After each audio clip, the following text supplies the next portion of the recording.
Okay, hello, good evening, everyone. Thank you so much for coming out on an icy, muddy night. We really, really do appreciate it. But you will not be disappointed in this talk, I'm sure. So my name's Gretchen Long. I'm professor of history here at Williams and dean of the college. And it's really such a pleasure to welcome our guest, Kerri Greenidge, to Williams tonight. My colleague Neil Roberts is going to talk a little bit more about her research and teaching, but I'm actually tasked with telling you a bit about one of the projects she leads, which is the Du Bois Forum. And it's particularly fitting to talk about the Du Bois Forum here in Berkshire County, where we are, where W.E.B. Du Bois himself was born and spent his youth in Great Barrington, just down Route 7, about an hour, a long hour, as I say. The Du Bois Forum is the brainchild of Kerri and her colleague at Tufts, Kendra Field, who's also a Williams alum, class of something, I forgot to look it up. 1999. Okay. And W.B. Du Bois, I mean, we could stand and talk about him all night, but one of his many, many ideas, and as he had many, many ideas and aspirations, and one of them, which Kerri and Kendra have adopted, is his firmly held belief in the importance of Black intellectuals, artists, and scholars to periodically gather, preferably, and I think this is quite important, away from urban centers, where many of them were based, away from sites of institutional labor. And Du Bois convened such gatherings in 1916, and then again in 1931, just over the line from Berkshire County in Amenia, New York. So Kerri and Kendra have done the same thing for the last 2 years? Three years. Du Bois Forum is a toddler. And they have invited Black writers and artists to gather to spur conversation and intellectual connection. And having attended last summer, it really works. I guess that's all I can say. It really, really works.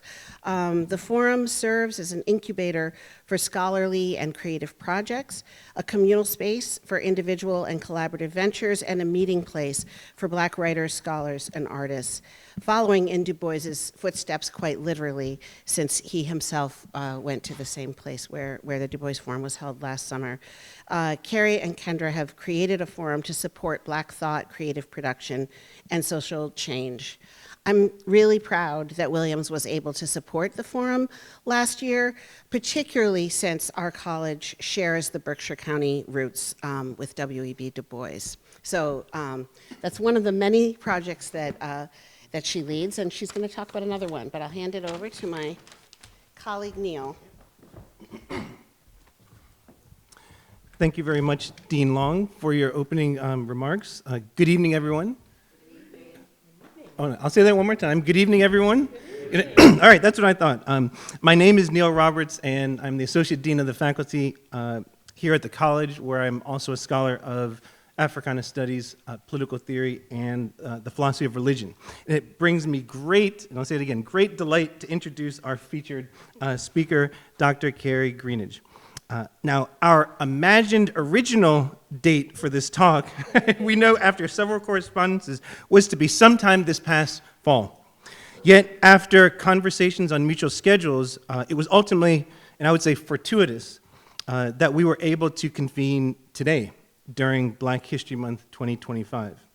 As figures from Carter G. Woodson in the early 20th century to Jeanetta Cole in the 21st century have affirmed, the study of Black history is essential to our collective understandings of the past, present, and future of the souls of Black folk.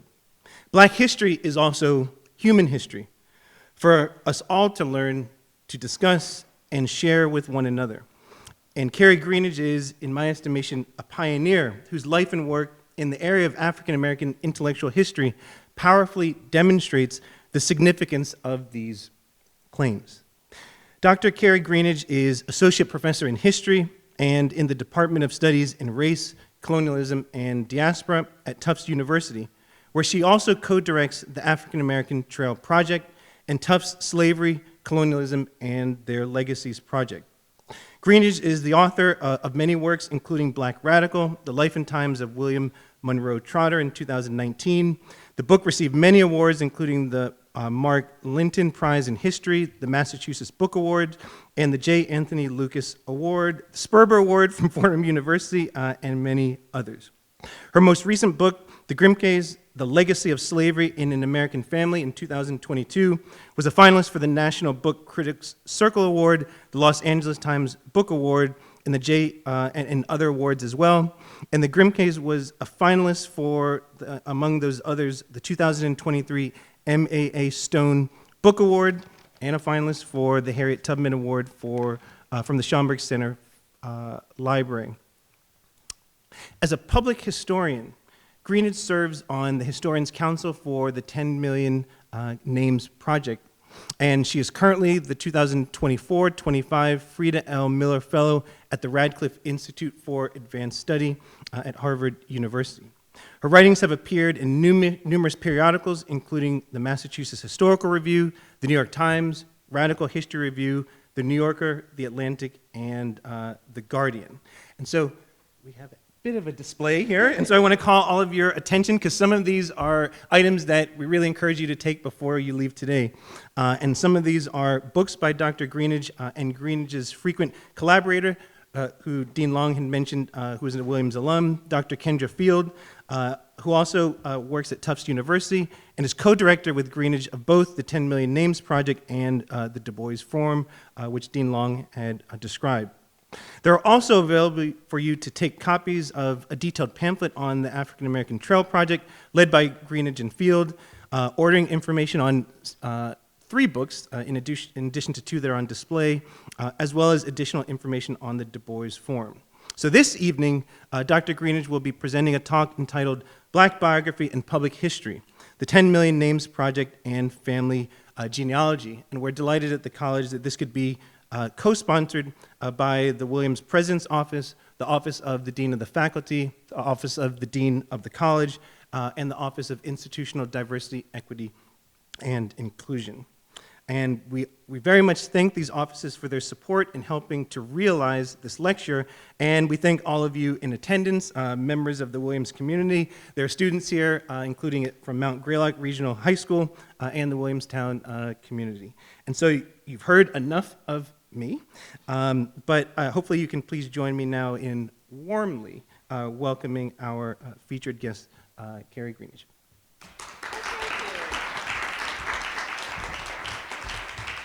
Thank you so much, everybody. I applaud everyone for coming out on a cold, well, it's not that cold, it's been colder, but a cold enough Wednesday night. And for those of you coming from Greylock High School, thank you so much for coming out. I know it's a Wednesday and you probably getting up to go to school tomorrow, so thank you for coming. I want to thank Gretchen Long and Neil Roberts. It's a long time coming. We've been at various scheduling conflicts, so thank you so much for having me. This is great, and of course, Maud Mandel and her office for inviting us. So I was, when I was thinking of coming here tonight, both myself and my colleague Kendra Field, who couldn't be here today, but she sends her warmest wishes. She's a graduate of Williams College in 1999. But when we were thinking of our visit here today, we really were brainstorming about how it is that we can convey the importance and the significance of talking about Black lives and Black communities in a historical and intellectually rigorous way, particularly at this current political moment. And what does it mean when we start to look at Black people and Black communities and all of the various incarnations that means? What does it mean to kind of look and examine those lives in a very comprehensive and scholarly way as a means of reckoning with our complicated history, but also as a way to engage with the questions of today. So I'm going to start with a little bit of a story. I like to tell stories. And I hoping it will kind of bring us to talking about the work that both Kendra and I are doing to bring a lot of these individual stories, biographies, genealogies, and make them kind of the center of how we look at history and how we look specifically at African American history. We have up here displays for the 10 Million Names Project, which I'll talk about at the end of my talk. We also have brochures for the African American Trail Project that Kendra and I began, that I'll talk a little bit more about that you are free to take with you, and of course the Du Bois Forum.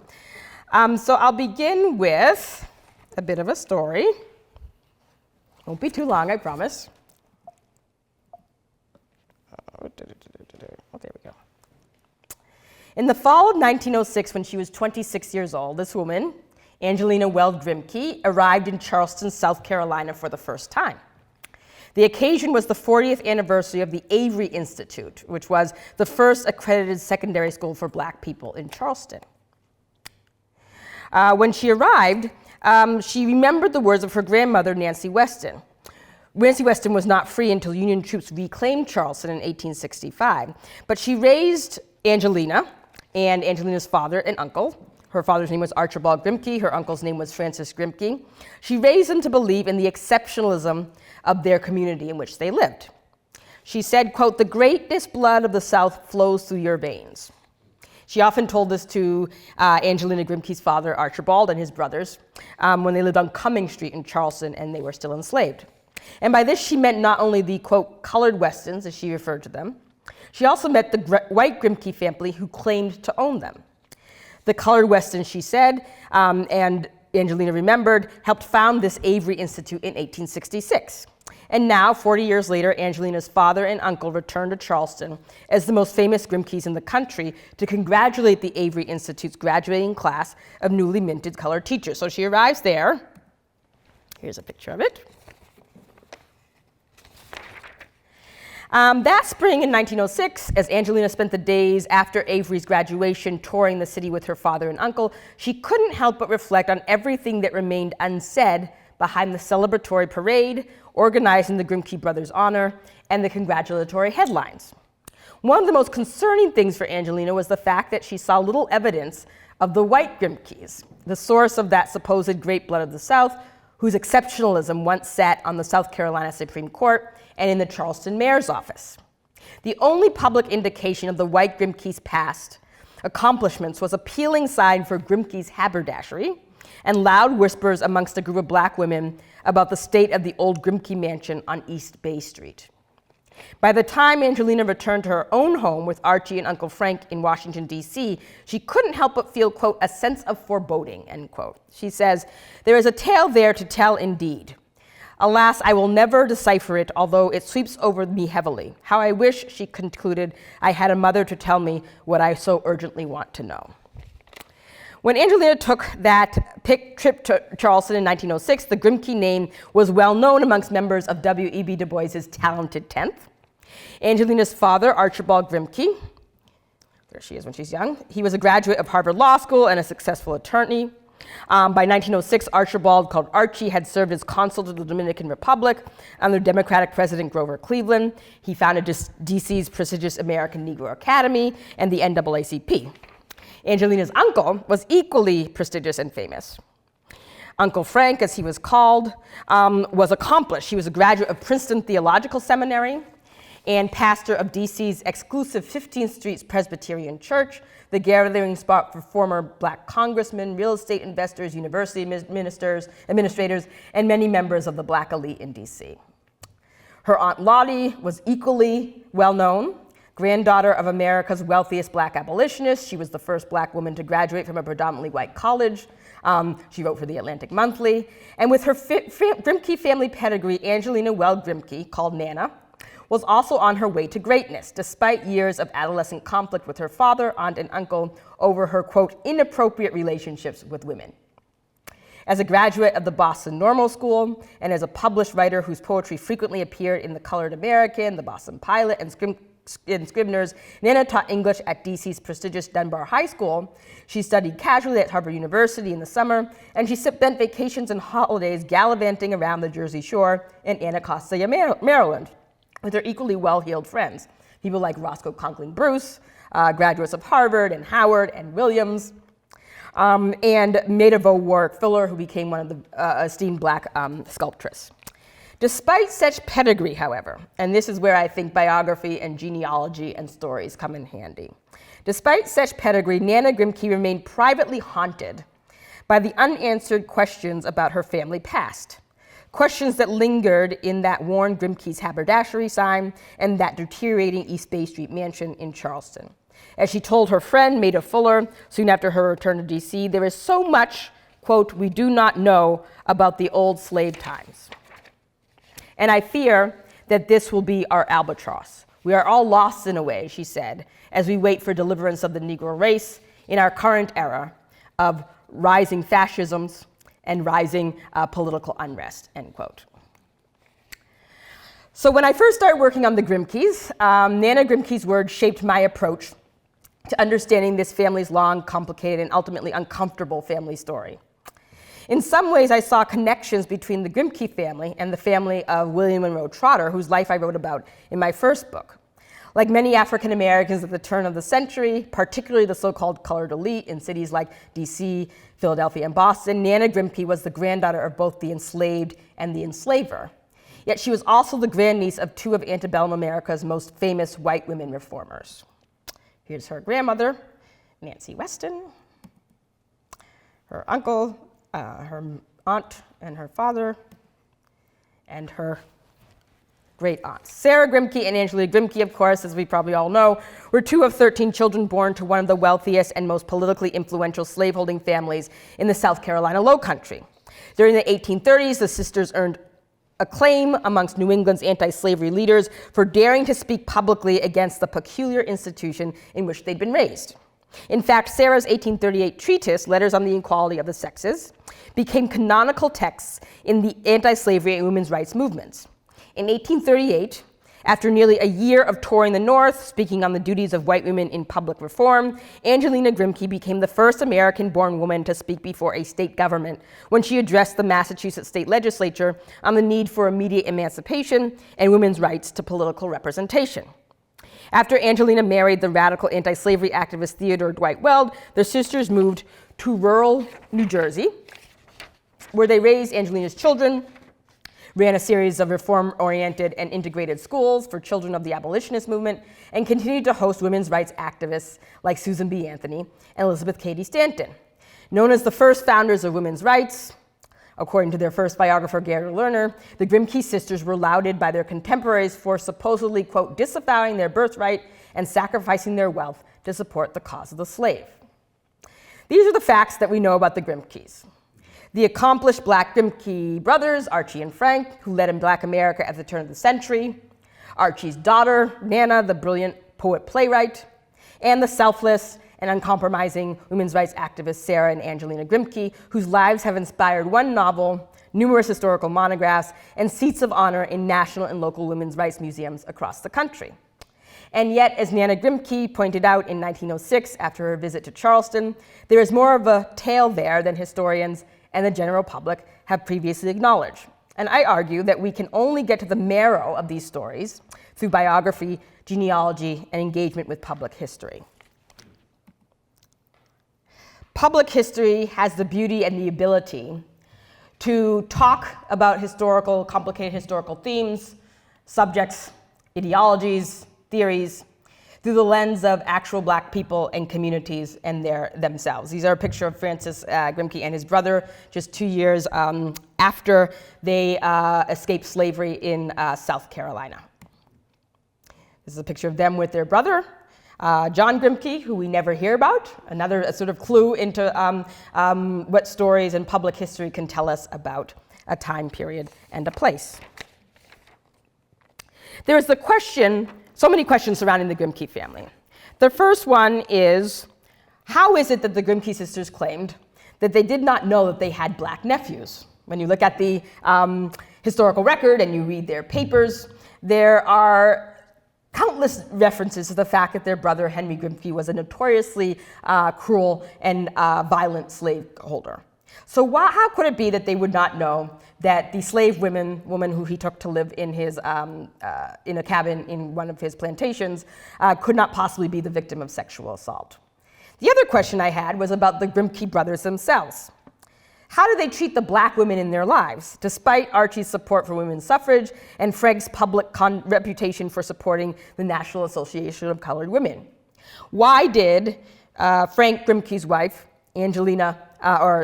Charlotte Fortin Grimke, leave the public eye after her marriage?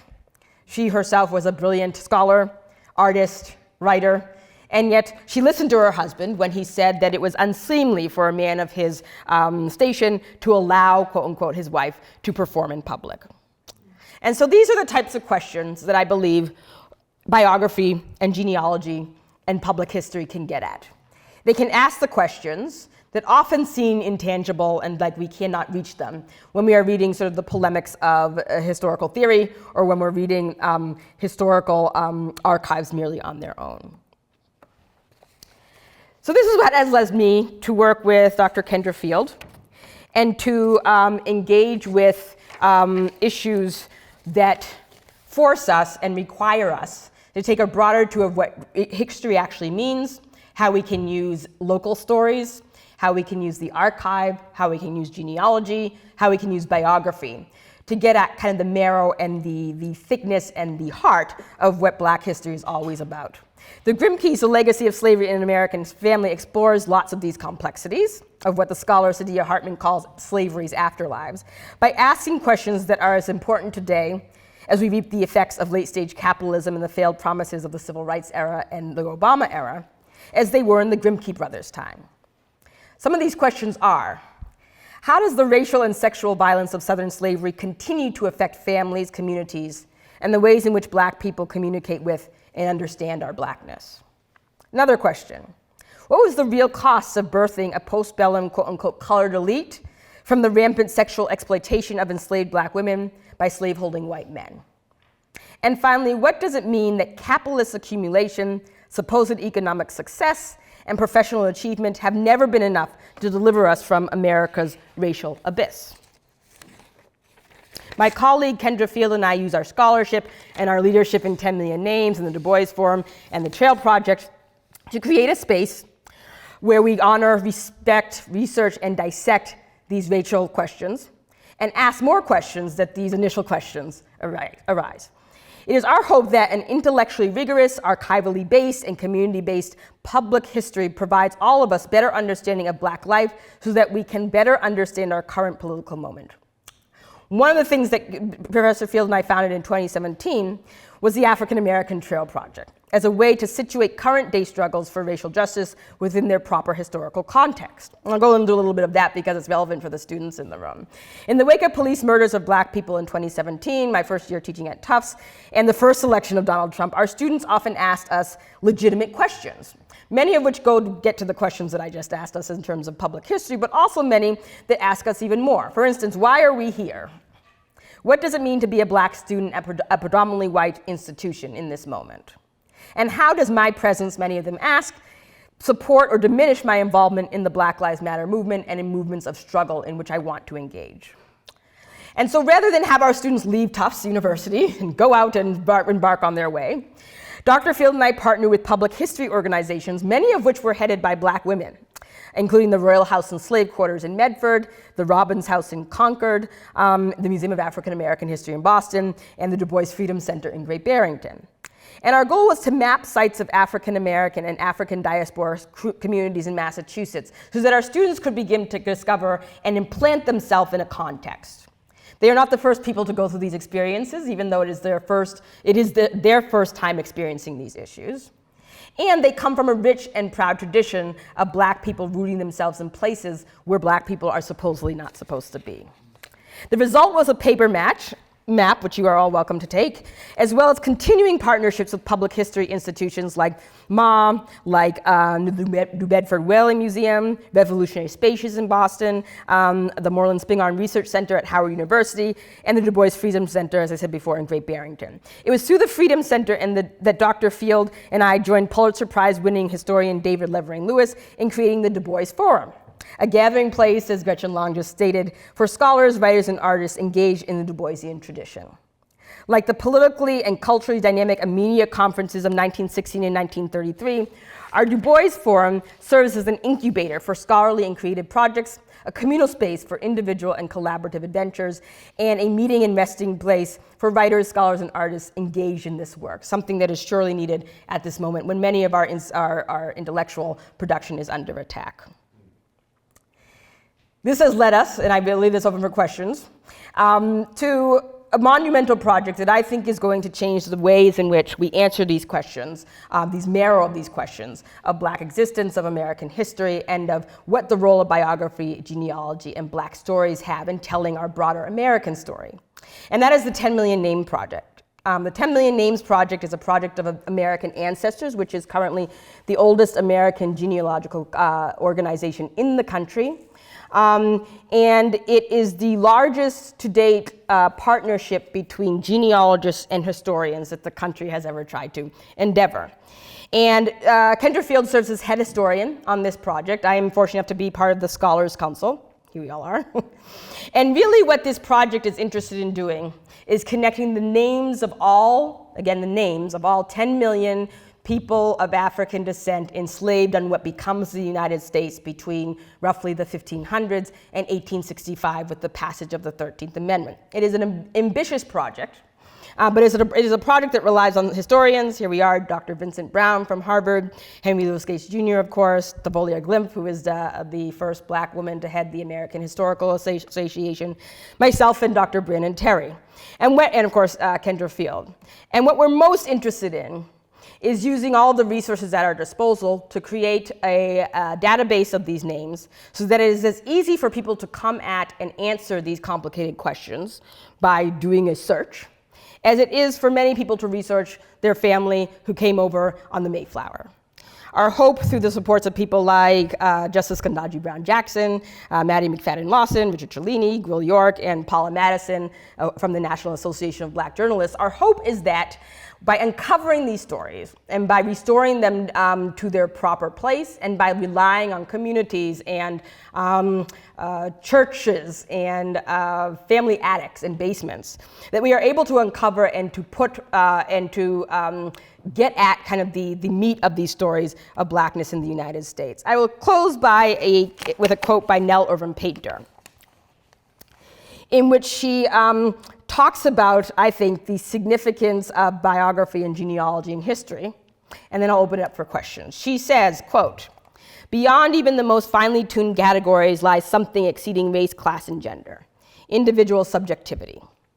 I remain," she says, "convinced that historians should keep in sight the fundamental lessons of psychology and psychoanalysis, that all people, even people who describe themselves primarily as raced or gendered, are individuals, that individual subjects develop within families, that families need not be related biologically, that attachment does not necessarily connote positive feeling, that attachment and grief do not stop at social barriers of color or class.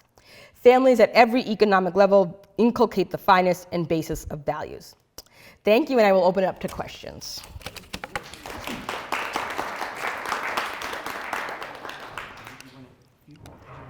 Oh, yeah.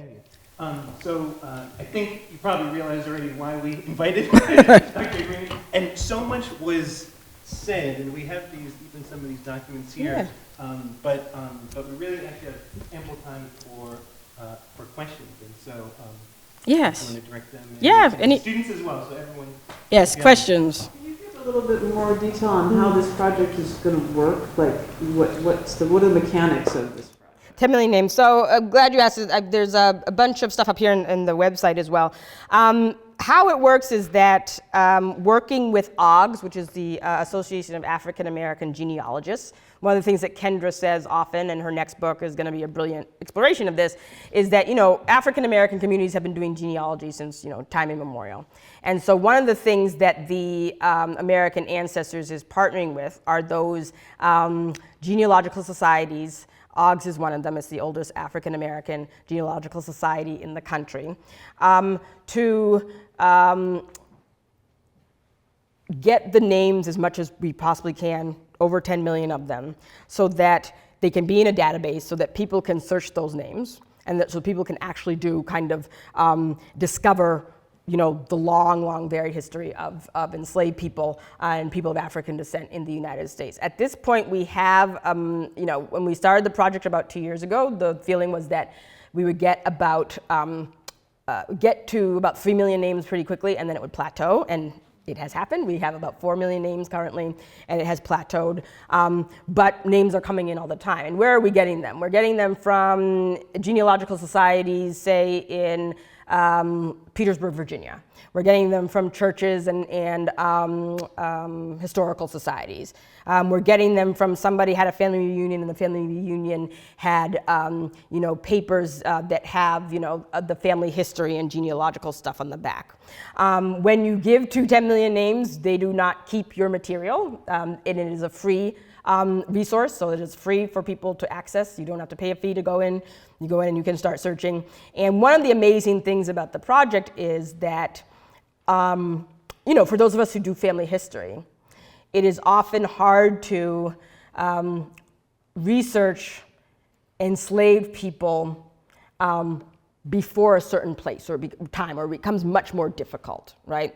People talk about this invisible time period, which is 1870. I more like to say that you can get sort of as far back as possible, but if those records and those archives aren't put in like a place, you're going to have a hard time finding the names of enslaved people. And so what we really want to do is find the names. It's not just saying that black people were here, it's saying what are the names of those people, and those names could change over time. That's one of the things we're looking at, right? So it could be that somebody was called one name as an enslaved person, say in Florida, and then they escaped to Texas and their name changed. But our goal is to put all those names in one place so that people and scholars can find them and can do their own sort of genealogical work. It is probably one of the more fulfilling aspects of my job, I think, just being able to connect historians who tend to come at history from one way, and then genealogists who tend to come at it from another way, and really making sure that all those people are in conversation. One of the more my favorite stories about 10 million names is we had a conference with a group of African-American genealogists in Mississippi. And they were on the phone because one of their churches, I think they were in Tupelo, had all of these records from over 75 years of family reunions, where they had people who were just writing down in their handwriting family names. So it was like Aunt Josephine, who's in Tupelo, who was the granddaughter of an enslaved person, at the reunion in, say, 1935, literally wrote down all the names of the enslaved people that her grandmother remembered. And that's just on a napkin, right?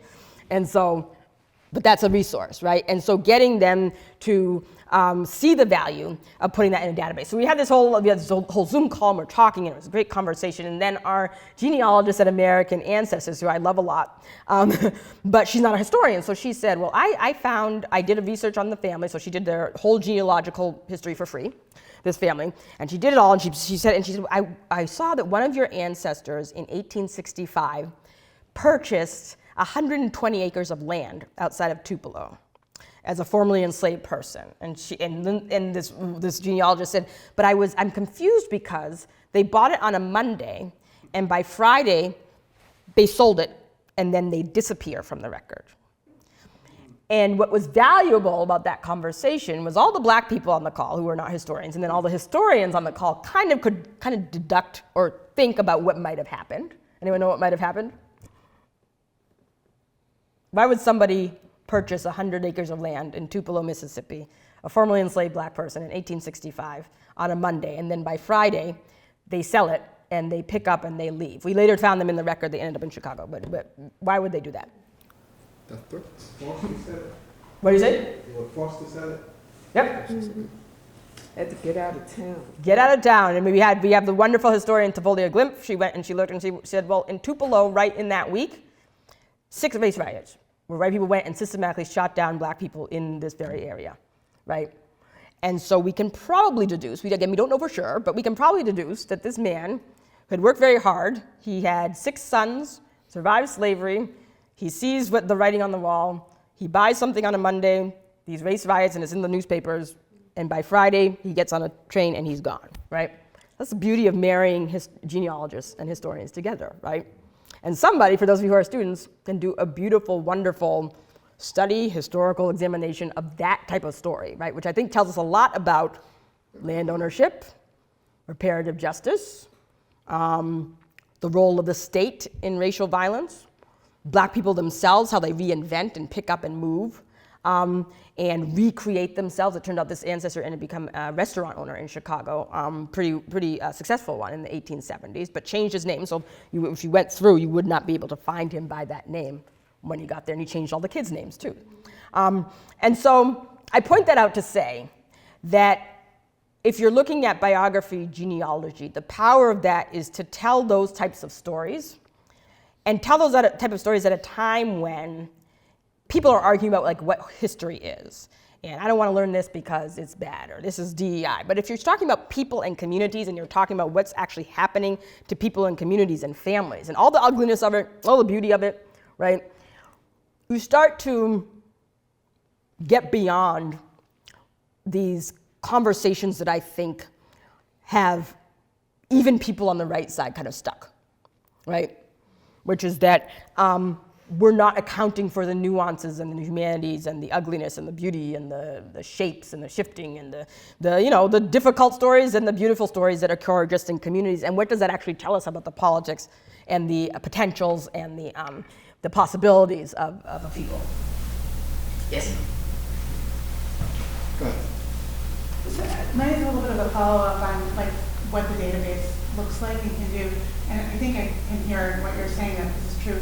But so the documents will be linked. Oh yeah, the documents are linked in there. What you can do, if you go on to 10 Million Names, AmericanAncestors.com right now, you can plug in a name. You can look by names. You can look by last name. You can they're about to put up I believe you can look by region, and start to uncover the names. And so I liken it to being able to. I have nieces.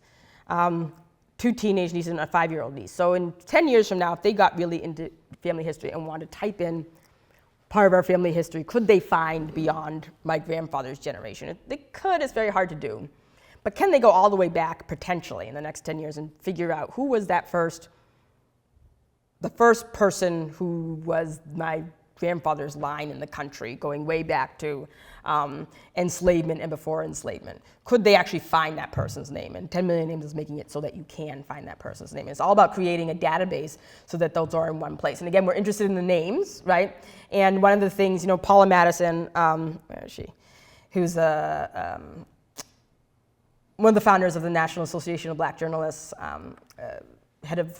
only black woman to be head of one of the big 3 networks. So she was head of NBC back in the 90s, and she's really put a lot of support behind it and trying to get people who have money to donate money to do a lot of this stuff, because,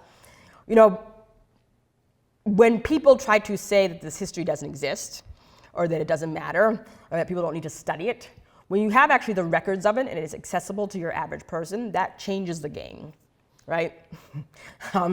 And people don't have to pay for it again. It's free. You don't have to go to the library and sign in. You go, and for these particular databases, it's free. You just go in. That actually changes people's accessibility to Black history, to American history, to the history of enslavement, to the history of resistance, to the history of triumph, to all these things in a different way than I think we've ever seen before. And I think it challenges many of the attempts that are made to say that this history doesn't matter and shouldn't be taught, right? If you're 15 years old and you have access to a computer, you can go onto 10 Million Names, right? Don't have to pay anything, right? Yes? Why would folks change their names when they got to the North or somewhere else? And what does nicknames, like monikers, have to do with that? I know in Afro-Caribbean cultures, sometimes your nickname overrides your real name. Yes. So that's one question. Why change? I know it's a simple question. Why change your name? But also, does the 10 Million Names Project transcend the domestic sphere? There were 25,000 Black people who went to the Dominican Republic, to Samaná, and there's descendants of those folks still in the Dominican Republic. And so I wonder if that's something that you guys are looking into. Yes, from your mouth to the board's ears. So this is one thing the Scholars Council is trying to push people on. I will say that they are very receptive. I will say American Ancestors, I've been pleasantly surprised that, people who are foremost genealogists, the people who founded the Mayflower descendants, that whole thing, that's them. I will say I've been pleasantly surprised at their willingness to this is stuff they don't know. So when the Scholars Council brought up this very thing, we can't limit this to just what we know of as the continental United States in 2025, because we're actually cutting into the scholarship and the histories of families, and people who went to Semina, and people who went to Jamaica, and people who went back and forth to Canada, just never mind that, all of those things in Mexico, you're actually going to miss people. And they are now, I think, because we have so many historians talking to Black genealogists, again, Black genealogists have been saying this, I think they're coming around. So I think probably in the next, I would give it a year, and I think they're going to probably extend and make it bigger.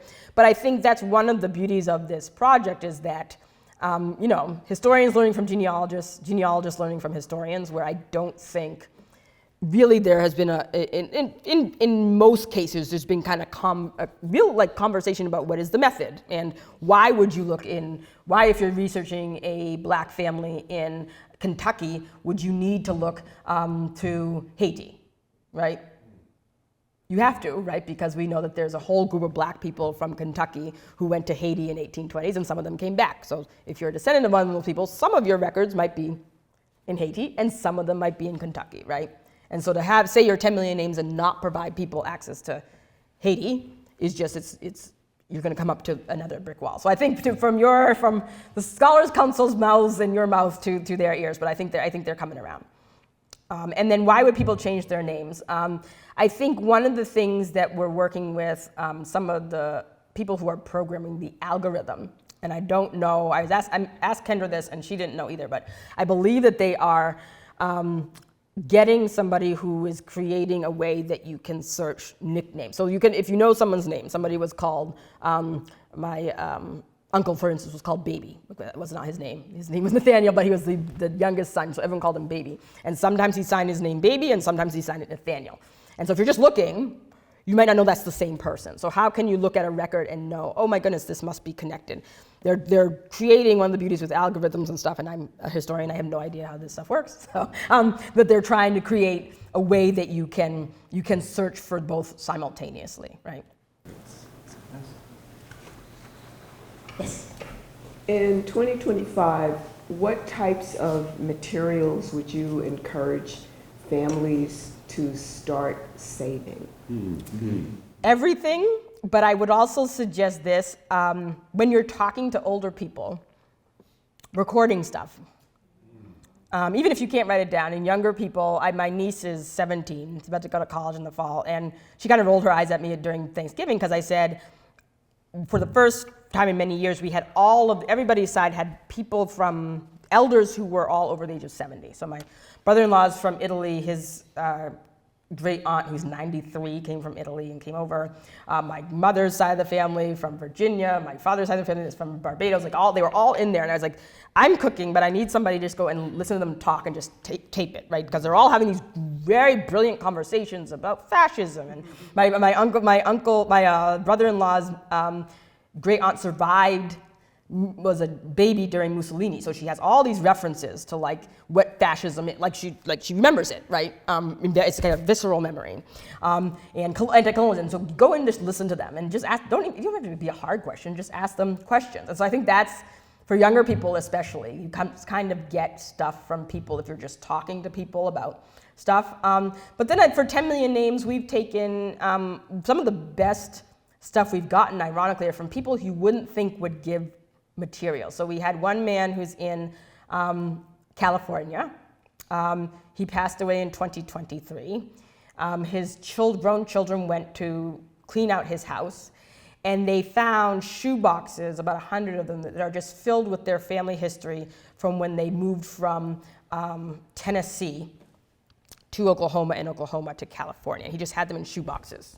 And in there, he had all these handwritten records of their family slaveholding and how they brought some group of people from Tennessee to Oklahoma that was then the Oklahoma Territory, and some of those people were sold. So he has this written, it's not in any it's written down, and it's just sitting in these things. And so one of the people saw the story of 10 million names on Good Morning America. They contacted him and they said, we don't know what this is, right? We're Trump supporters, he said in the phone call, but we know that this is valuable, we're not gonna just throw this away. And we don't know where it goes, but we saw your story. We did a story with Michael Strahan. We like Michael Strahan. Here's the boxes. And so they're in the process of culling through that. So it's stuff like that. You're gonna find records of things. People have a lot of stuff in their attic. I know this just from my own family when elders died, and you would suddenly find oh my gosh, records. My grandmother, when she died, had all these old black newspapers from the Caribbean and from Boston and New England from the 1920s that were talking about like a Marxist rally, a socialist rally, and I was like, I couldn't find these in the library, and they're literally just stacked because she kept everything. So it's stuff like that they're looking for, and you get them back. They scan them and you put them in, and then they put them in. So there's stuff like that. So recording elders, things that are just lying around their house. Big thing are family reunions. So many people have family reunions, and people do like those little programs, and they think it's like, oh, it's like Aunt Betty, and she does them, and they're kind of corny. We get more information from those little things, right? Because Aunt Betty is counting down, so-and-so came with his wife, and his girlfriend actually was here. And so I'm going to sit them over here and sit this person over here. That's history. You get so many names and then connections just from those things. So I always tell people, if you have something, even if you don't think that it is relevant, probably it's historians and archivists and things will find some relevant, or can potentially find some relevance in it.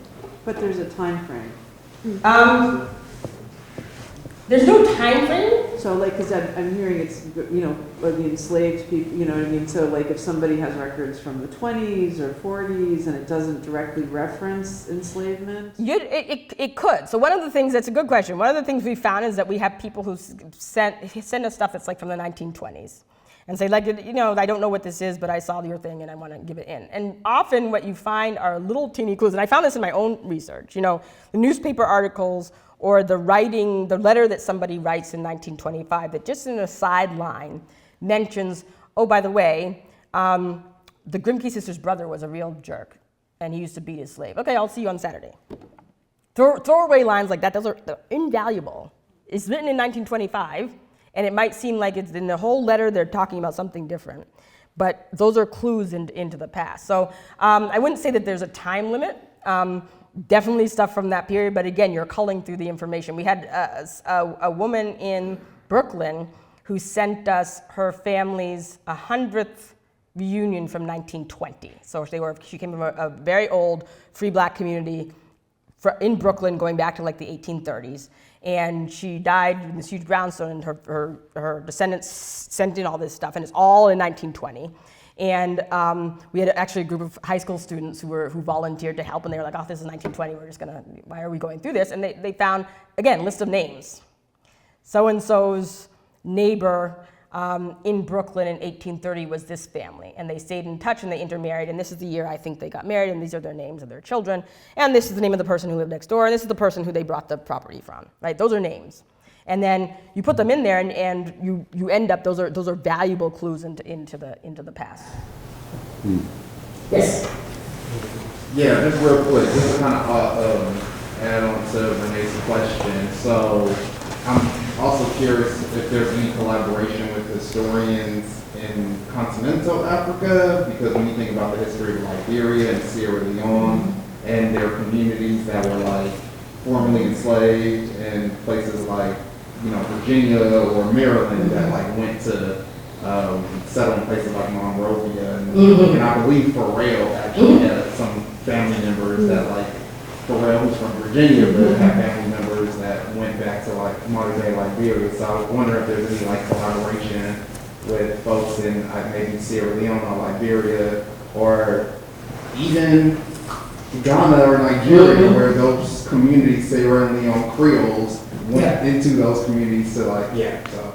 Yes, and that's one thing, again, that the Scholars Council is getting them to do. We had a meeting that was kind of, not behind the scenes, but it wasn't publicized, between OGS, the African American Genealogical Society, and there's a similar one in Monrovia that does the relationship between American Liberians and indigenous Liberians, and they have a historical society that's in Monrovia that I didn't even realize has existed since the 1950s.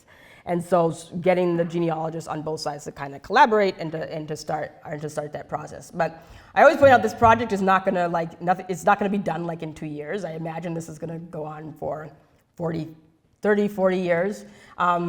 In terms of uncovering all of these names and pursuing all the avenues. And definitely working with African American genealogists has been probably the highlight of this work, because so many of those groups have been in contact with, say, Monrovia or Sierra Leone or Jamaica.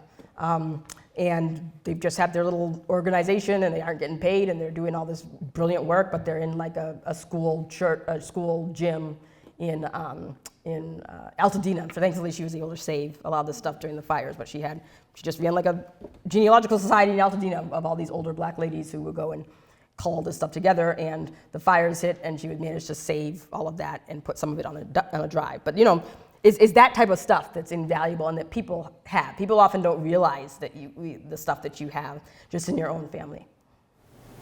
Yes? I have a question about like informal records, like maybe admission records of HBCUs, medical records, business records, sororities and fraternity records, if you're able to work with those. Oh, yes. And the other question is, what are the threats of AI to this project? Excellent. This is why we have a good team of lawyers who are helping with all this stuff and making sure people. So one of the things, and Brandon Terry, where is he? Is brilliant. He's a professor of political philosophy at Harvard, but he also is this like keen legal mind. So he's been getting us in contact with the attorneys so that somebody doesn't come in with an algorithm and do something with the material that is untoward. And there's actually legal ways you can do this, which is this whole other conversation for after this talk. But there are legal ways that you can actually put and say, when somebody gives their material, the material is only going to be used in the context of 10 million names for research purposes. And you could actually build safeguards against that, which I didn't even know until this whole process. You can make it like a legal, illegal for somebody to come in with an algorithm and take somebody's stuff and do something with it that it's not prescribed for. So they have that. If you go, they actually have that written in like the rules of it. So they scan it, you then get it back, and it's there as a resource for somebody to use in terms of research materials. Something I didn't realize until this project was that I think we hear all the time that, well, there's nothing you can do legally, like they can just come in and take it. And actually that's not really true. There actually are some protections for research material, or so far there has been, knock on wood, up until the current moment of your of materials that are used for research, as opposed to somebody coming in and manipulating them. Other questions? Yes.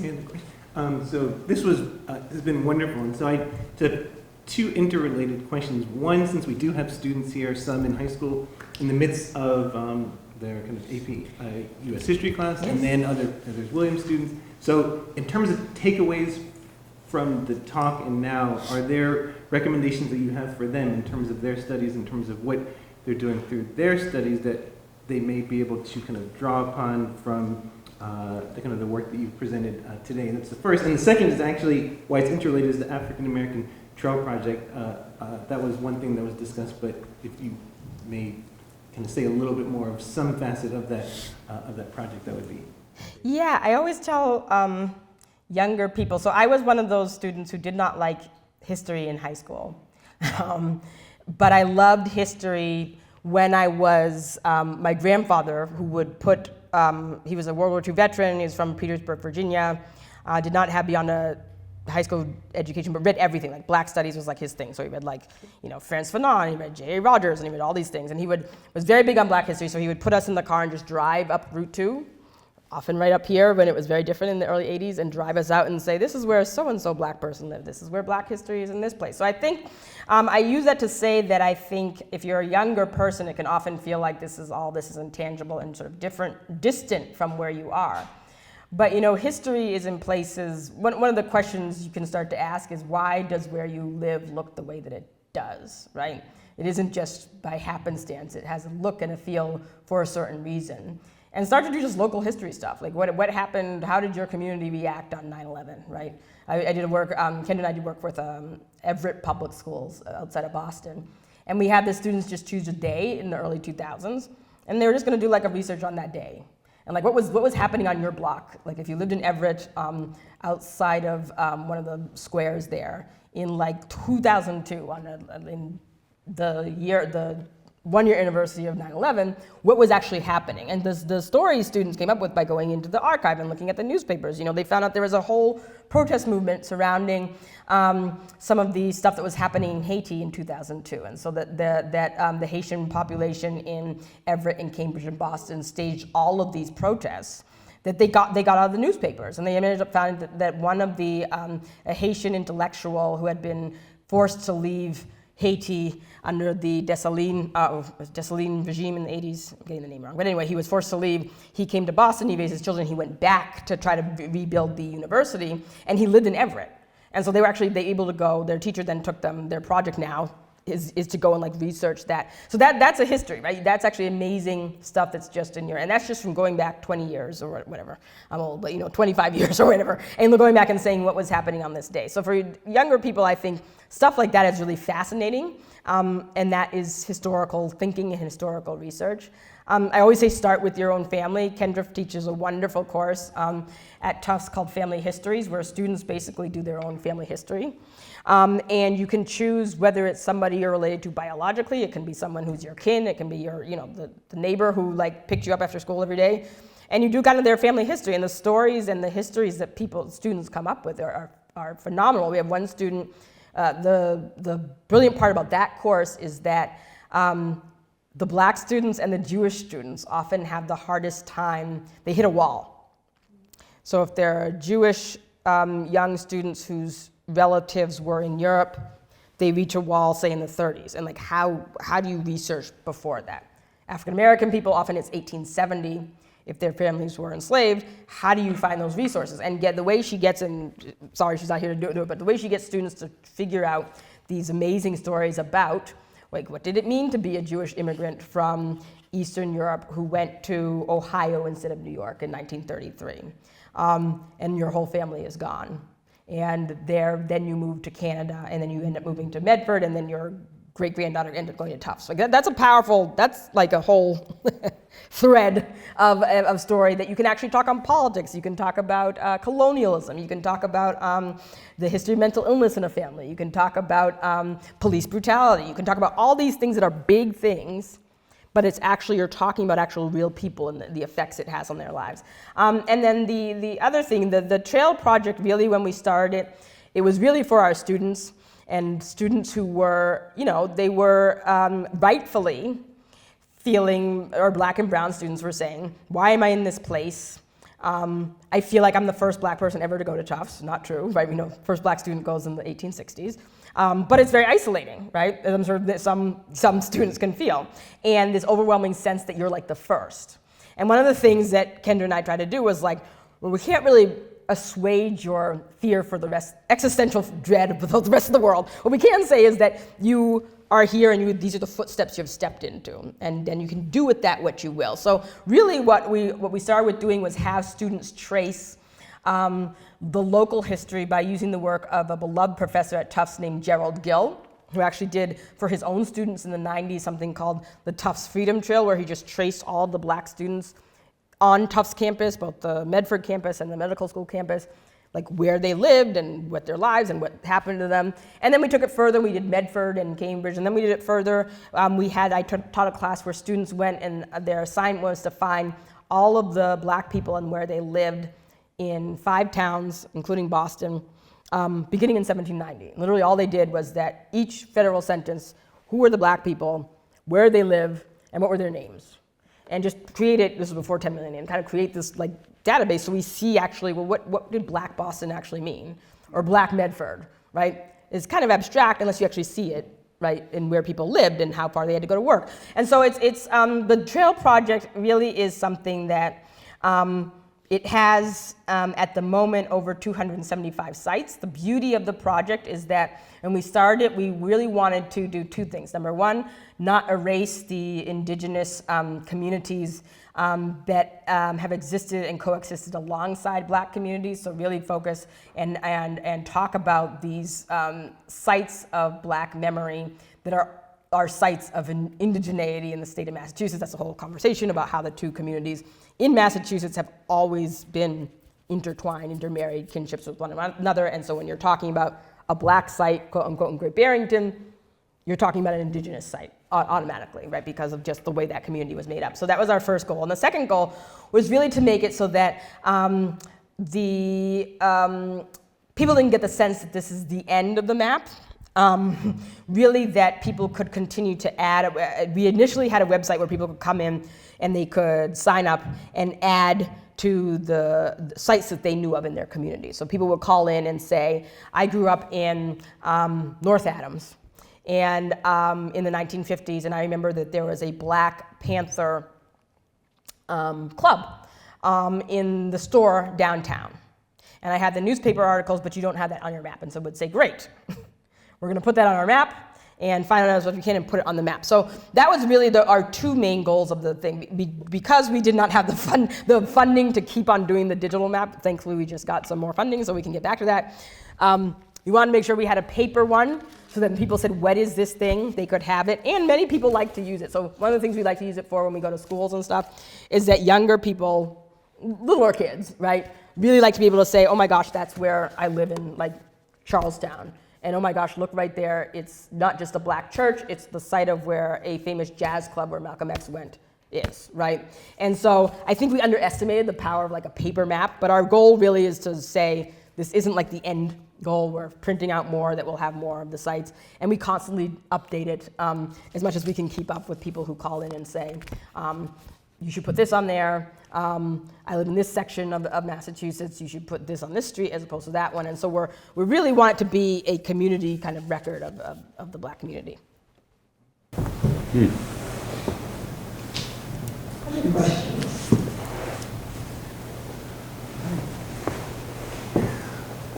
Can you all hopefully join me in thanking very much? Oh, thank you very much. And help yourself to any of this stuff. And really now, please, come up and take some of these materials, look at them, because I know the talk was talking about it, but even just even the kind of the map, and then also for thank you all for coming, but also those who are going to be watching and joining, and so please kind of share that video when it becomes available. So thanks again, and please come up and ask more questions or take some of these items to go. Thank you.